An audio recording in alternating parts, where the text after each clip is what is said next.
when Michael died it didn't feel real. My older brother, the strongest person I knew, had whispered his last words in that sterile hospital room just 3 months ago. And now his lawyer was calling me with something that sounded surreal. A pen drive? I asked, pacing the kitchen while Emily cooked. Yes, Mr. Radley replied. Michael was very specific. Watch it alone. Don't tell Emily. That last part lodged in my chest like a splinter. Emily? My wife of 5 years? The woman who cried at Michael's funeral beside me? Why would my brother ask that? The envelope arrived that afternoon.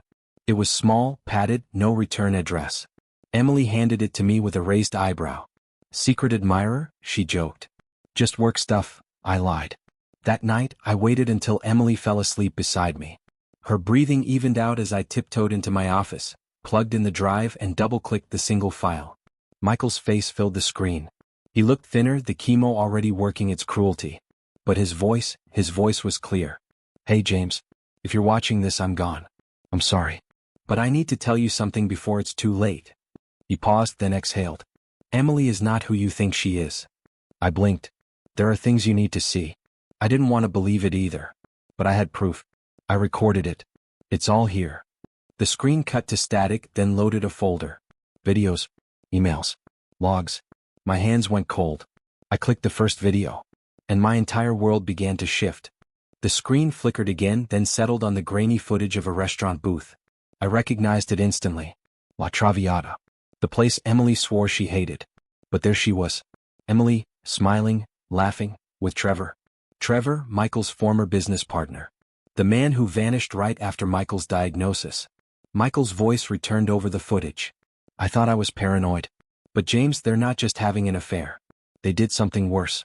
They manipulated my final deal, forged my signature on the equity contract, and transferred $600,000 into a shell account under your name.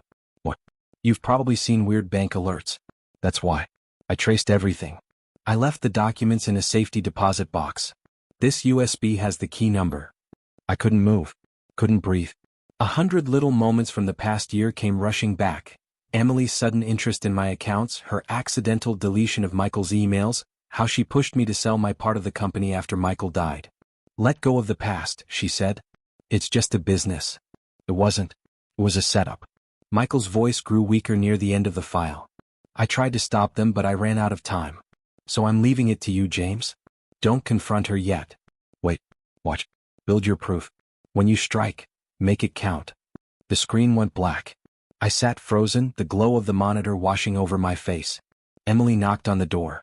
Everything okay? She asked sweetly. I turned. Smiled. Yeah. Just thinking about Michael. Emily leaned against the doorframe, holding a steaming mug of coffee like we were still the picture-perfect couple. Want me to make you something? I shook my head. I'm fine. Just going over Michael's old emails. Missing him a bit. She nodded solemnly, lips pressed together like she cared. But her eyes scanned the desk, my laptop, the flash drive. She was calculating. Always calculating. That night, I lay awake staring at the ceiling. The rage was bubbling, but I heard Michael's voice in my head. Don't confront. Gather proof. Strike only when it's irreversible. So I began. First, I took the safety deposit key and retrieved the documents. Michael had done everything. Account printouts, recorded calls, notarized copies. He knew what he was doing. Then I planted a keystroke tracker on our shared PC, the one she used to manage our finances. Within 24 hours, I had her password. And what I found made my skin crawl. Emails between her and Trevor. Not just flirty ones. Strategy emails. He's almost convinced to sell his shares. We're close. Move the money through that Wyoming LLC. He'll never trace it. Delete Michael's name from the documents. Say we lost the originals. And then one from 2 weeks ago. We've bled him enough. It's time to file for divorce. We'll take the house. She hadn't just betrayed me. She used me. And now they were going to gut me clean. But they didn't know I had the whole playbook. They were planning a theft. I was planning a demolition. The next morning, I kissed Emily on the forehead like nothing was wrong. She smiled, maybe even smugly. She thought I was still her puppet. But she didn't know that while she was in the shower, I forwarded all her emails to a secure drive. I even recorded her phone call with Trevor that afternoon. She was gloating about how easy I was to manipulate. That night I made my move. I called Michael's lawyer. File the freeze. I said. Now. In less than 12 hours, the joint accounts were locked. All pending transfers halted. And every company document with my name was now being reviewed for fraud, including the forged paperwork they tried to erase Michael's name from. By noon, Emily walked into my office, holding her phone like it was on fire. James, did you do something? The bank called. My card's not working. I looked up calm. Maybe you should ask Trevor. She blinked. My phone buzzed. An email notification from the private investigator I'd hired 2 weeks ago. Emily and Trevor had just applied for a joint loan using my business credit profile. I turned the laptop so she could see the photos. Hotel check-ins. Paperwork. Even a kiss outside my office building. I trusted you, I said. But you played a dead man's brother. I stood. You're leaving this house today. She scoffed, trying to regain her tone. You can't do that. I stepped aside, revealing 2 uniformed officers standing by the door. Actually, I can. Fraud. Identity theft. Wire transfer abuse. Want me to keep going? Her face drained of color. Emily screamed, not in fear but in fury. This is insane. James, how could you do this to me? The officers didn't flinch. They'd seen it before, manipulation masked as indignation. One calmly read out the temporary protection order while the other asked her to collect her things. I'll sue you, she shrieked. You'll lose everything. I didn't respond. Instead, I walked to the mantel and picked up a framed photo of Michael and me, from the day we opened our first office. I already lost everything the moment I let you into my life, I whispered. Trevor tried calling me that night. I let it ring. Then the real avalanche began. The forensic audit Michael's lawyer had prepared uncovered everything. Misappropriated funds, phantom vendors Emily had used to siphon money, and multiple shell accounts linked to Trevor. By morning, legal notices were sent to both of them. Civil suits. Criminal referrals. Full exposure. Emily went silent. Trevor disappeared. But I wasn't done. 2 weeks later, I stood in front of a room full of reporters and announced the relaunch of the Hamilton Brothers Foundation, this time dedicated to helping whistleblowers trapped by deceit, manipulation, or family betrayal. I named it after Michael. I ended the press conference with one line. Justice isn't just about law. It's about courage, the kind my brother had when he told the truth even after death. That night I got a call from a blocked number. A familiar voice rasped, "You think you've won. But you have no idea what we started." I froze. It was Trevor. And he sounded like he had nothing left to lose. I knew that tone. The calm before chaos.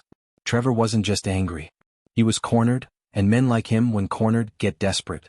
I forwarded the call recording to the police, but I didn't stop there. I hired private security and installed high-grade surveillance around my property and office. Michael's voice echoed in my head, "Paranoia isn't always bad. Sometimes it's how survivors stay alive." 3 nights later, my front door camera caught a shadow at 3:12 a.m. A figure tried to jimmy the lock. But the second motion was detected, floodlights blasted on, and a voice over the intercom barked, "You have 10 seconds to leave before police are called." The figure bolted. But not before the camera got a clear shot. It was Trevor. The police issued a restraining order within hours, and reopened an older case linked to him involving workplace harassment.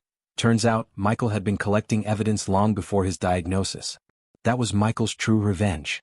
He didn't just expose Emily. He dismantled every abuser in his circle, brick by brick. At his memorial, I finally understood the depth of his quiet courage. He knew he was dying, but he spent his final months making sure I lived. Truly lived. Free from Emily. Safe from Trevor. Clear of the family chains that kept me playing small. But it wasn't over yet. Because 1 week later, a letter arrived at my door, hand-delivered, no return address. Inside was a single photo. Trevor. With someone I thought was dead. My blood ran cold. It was Michael. The photo showed him alive. Or at least, someone who looked exactly like him stepping out of a black SUV beside Trevor, timestamped just a week ago. Was it real? Was it staged? I rushed to my study, flipped through every document Michael had left. Nothing explained this. Nothing hinted at a possibility that he faked his death. Unless, it wasn't about death at all. Maybe it was about protection. I brought the photo to Detective Lively, the one who reopened the harassment case on Trevor. Her face went pale the second she saw it. "This wasn't part of the file," she whispered. "James." Michael was cooperating with the Federal Financial Crimes Task Force. He was in deep. "What are you saying?" I asked. She leaned in, lowered her voice. I'm saying your brother didn't just leave you that video for closure. He left it to buy time. Time to disappear. And if Trevor found him, it means the entire case is compromised. The room spun. My brother wasn't just a victim of cancer. He had become a ghost in his own life. For my safety, for justice, for reasons I didn't yet understand. But now that Trevor had resurfaced, all bets were off. And when I got home that night, another letter waited at my doorstep. This one was handwritten. Inside just 8 words. Meet me where the tree split midnight. No name. No signature. But I knew. It was Michael. And he was calling me back into the fire. I arrived at the old oak, the one that split in two during the storm of '96. It was nearly midnight.